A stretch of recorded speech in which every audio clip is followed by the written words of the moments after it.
The Sunshine Coast racehorse owner-breeder has completed a hay drive that's provided a boost to families in drought-affected areas of Queensland. With the help of his mates Stan Johnston, his daughter Crystal and friend Jo Heather delivered over 1,000 bales of hay along the way. Our own Paul Murphy went along for part of the journey. With over 60% of Queensland in severe drought, families, including children, are starting to feel the emotional and financial strain. With every effort being made to save income-producing livestock, it's often the kids' horses and ponies that are being left to fend for themselves. And that's where Stan Johnston and his team of volunteers come in. A regular traveller to race meetings across the state, Stan Johnston knew all too well the effect Queensland's big dry was having, and he decided it was time to respond. Put an article in the Country Live, and also the School of the Air emailed their students, and that got a huge response.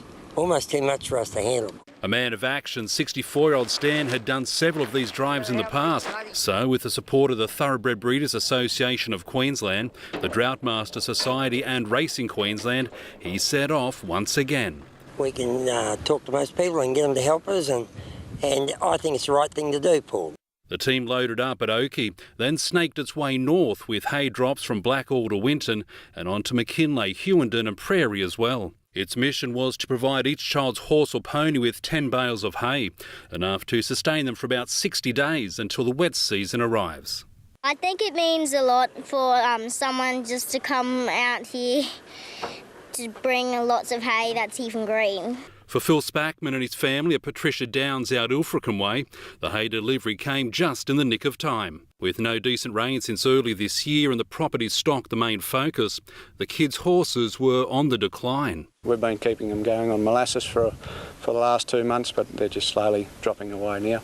Despite his tender years, son Ben all too aware of the harsh realities of life on the land and the consequences if help didn't come their way. A bit sad sometimes. One might have to be put down if it gets too hot and loses too much weight. The plight of those in the Hewenden region even more desperate. Folk out there weary from the battle, however, they refuse to give in. It's been 2 years since we've had rain and yeah, it's heart-wrenching.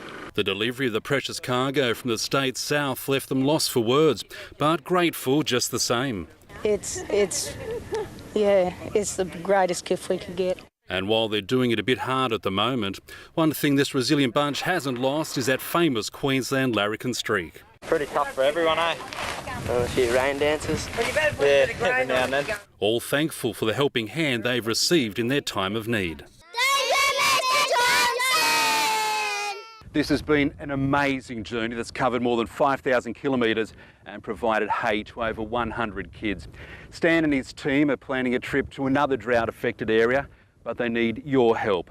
Any donations or assistance you can offer will be greatly appreciated as we wait and pray for much-needed rain to arrive. Paul Murphy, WIN News.